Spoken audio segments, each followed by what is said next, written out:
Good afternoon, everyone. We are Inside China Business. We're going to look at two topics today which seem unrelated, but they're not. First, though, let's repeat what we've been saying on this channel since we started 2 months ago. There is a profound and strong shift away from the US dollar in global markets and toward the Chinese currency, which is the RMB.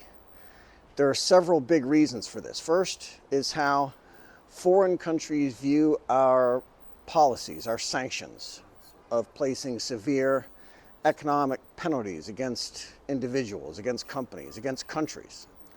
Naturally, this makes buyers and sellers quite nervous because it is natural to wonder if they're going to be subject to these same sanctions tomorrow, or that they're doing business with someone who's put under sanction and that they're in the middle of a big trade and the funds will be frozen or seized.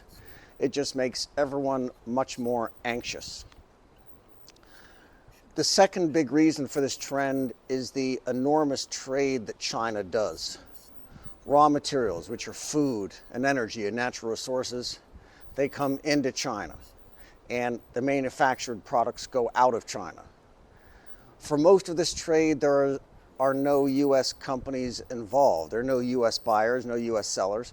So it does beg the question, why is it necessary to use dollars to do that trade, especially if there is risk to do so? The third big reason is the giant fiscal deficits the United States is running. This year, we will have to sell over $10 trillion in federal debt, government debt. The yield on this debt is going to be a lot higher than investors can get by investing in Japan or in Germany or in other markets. This means that many of these trillions of dollars is going to come out of foreign banks to buy U.S. government bonds. This is going to increase inflation at home a lot because these dollars are not in U.S. circulation in the United States or being held abroad, but they're about to go home, and so prices are going to keep going up. The other side of that coin, though, is that when dollars leave the banks abroad, that these dollars are also not available to finance global trades. For buyers and sellers abroad who are accustomed to using USD to settle these trades, to settle these accounts, those dollars are being sucked out of the global economic system with nothing to replace them. So we'll go through two pieces here. First, let's start with the boring one. These are the market internals for a 2-year note auction from yesterday, 26 March. Treasury notes are debts of the U.S. government that mature between 2 years and 10 years. Those are Treasury notes. If the Treasury is borrowing for more than 10 years, that's a Treasury bond. And for borrowing for less than 2 years, that's a Treasury bill or a T-bill. It's all debt issued by the U.S. Treasury. The only difference is how long the investors are lending the money for. So this auction yesterday was for $66 billion of 2-year notes. It was the largest auction on record of 2-year notes. We should get used to hearing that term a lot, by the way, the biggest debt sale ever, etc. So the bid to cover is good. That means there's a lot of demand for this paper. This jump at the end means that there was a tail in the auction. That means that demand is falling as the auction is proceeding, so the yield is going up. The lenders are demanding more yield. But this is what we want to look at here. Indirects were awarded at 65.8%. This is almost all foreign demand. Indirects are foreign central banks, foreign governments and companies and individuals and investors, but they're overseas. So indirects at, let's call it 66% on an auction of 66 billion means that 43.6 billion dollars were swept from foreign dollars, foreign accounts into the United States. That's just yesterday, one day. And there are 300 million Americans or so. So there is now $145 in circulation for each American that wasn't there yesterday. So if you think inflation is bad now, just watch to see what all these dollars flooding back to the United States is going to do. So it's $43 billion or so. And again, we get that by multiplying the size of the auction, 66 billion in this case, and the percentage of indirects. That's how much money is going to be coming from abroad back to the US. So $43 billion is heading back to feed inflation and spending there, and $43 billion that was previously available for buyers and sellers to settle trades, buy and sell between each other, that's gone. So let's go to our second source now. This is from the Washington Post. The Post is the newspaper of record for the US government class. Their readers are the people who run our government agencies, our government departments, our military. They run our public school systems, our universities. In order to be able to comment on a Washington Post article, you need to be a subscriber. And a huge percentage of their subscribers are in government, in education, in public policy, in the military. The Washington Post is even free for any user who has a .mil or .gov email address.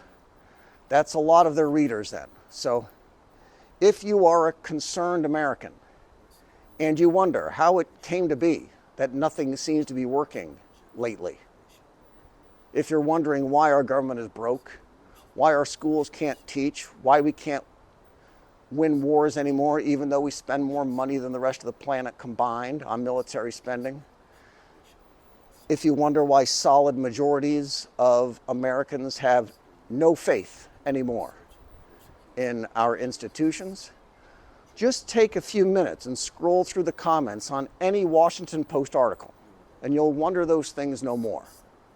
The people who run our country, they run our government in Washington and in most of the states and in most of the cities. The people who run our schools, the people who run our military, these are the stupidest people in the whole world. Don't take my word for it. The article is here. I'll link to it. You can pull up the article on your browser, click on the comments button right there, and you can read for yourself, and everything will make sense then. But let's take some time to go through this article because it is good. They've done a good job of explaining how de-dollarization is happening in a nuts and bolts way. And they show how Argentina, in this case, is setting up deep trading relationships with China completely outside the dollar. Argentina is running out of dollars. As we said earlier, that's going to be a problem for everyone as trillions and trillions of dollars are being drawn out of global accounts to lend to the US Treasury. Argentina doesn't have enough USD to do a lot of business abroad. So China set up a swap agreement allowing them to use Chinese RMB to settle their trades and to buy from abroad. Obviously, China is going to offer this arrangement for products only coming from China. So in the opening round, Argentina will buy $1 billion worth of imports now and $790 million a month after that. So right there we see at least $10 billion in China-Argentina bilateral trade, which will be outside the USD. How much of this trade was with China before? We don't know. How much of this trade is going to shift from other countries to China? We don't know. How much of it's going to shift from German companies or US companies to now China companies? We don't know that either. And that's another important point too. As more and more of these trades happen, as more and more of these swap lines are set up, we won't be able to see them anymore. Our business executives will be flying blind more and more. We don't know what the markets are or what the prices are around the world.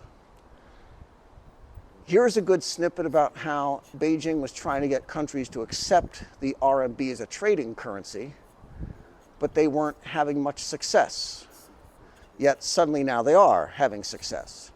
China's willingness to lend, US sanctions policy, and now our giant debt servicing is making countries much more willing to do it. So here, already half the trade between China and Argentina is done now in RMB, outside the dollar, and we can expect that only to go up as dollars get more and more scarce. The authors here make a strange conclusion here in this paragraph, in our opinion. Quote, it hasn't added up to a dramatic economic shift. The countries that like the idea of using RMB instead of the dollar are countries that don't have a lot of dollars. And that's going to be a lot more countries soon. Or they want to trade with Russia or Brazil, which means, I guess, the only countries who will want to use the RMB are countries that need to buy food or energy in foreign markets. But that's almost everybody too. Canada, the United States, Russia, and that's it. Those are the only major countries that are self-sufficient in both food and energy. Everybody else is a major buyer of one or the other or both. Right here, the RMB share of global trade finance has more than doubled since 2021. Well, 2021 wasn't that long ago. So Beijing has just now recently figured out how to set up these swap lines while keeping the RMB and the USD RMB trading band exactly where they want it. And they're doing so without committing their FX reserves to maintain that band. And they're already at 5% of all global trade. Is that supposed to be reassuring to somebody? Because it shouldn't be.